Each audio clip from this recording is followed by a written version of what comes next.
I've decided to just dip the ruling pen into water. I'll carefully just pick up a tiny bit of ink and add the ink to that, and when it dries it will create some interesting textures because I don't want it too uniform. I think there's going to be enough ink in there that it won't finish too dark, it won't dry too dark.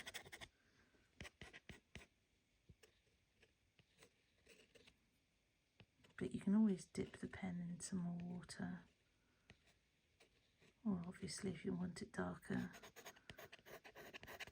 dip it in some more ink, but I don't want to detract too much from the whole drawing. Quite like some subtle lines in here actually, I might just do that. I think one of the other things I think about when I am making a drawing, and there's no real plan to this other than I drew this on this different watercolour paper, but what I'm doing as I'm looking over it, I take a pause for a minute and see where the drawing's heading and what do I really like about it and what wouldn't I want to change. So there's some textures in here that I'm really liking, and they're random but intentionally random, if that makes sense.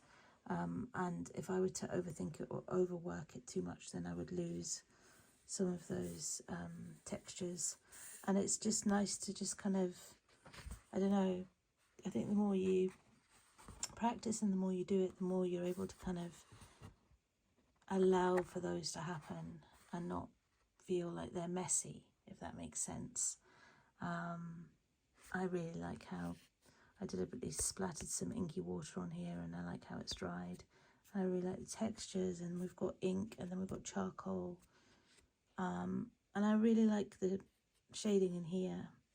So I think it's just kind of being able to take a step back and being aware of what you like about something and maybe what you don't like as well. I wanted to have some really subtle lines in here which weren't there before, so I added them with the pen. But yeah, I think that's what I enjoy about it, is working out what I like and what I want to keep.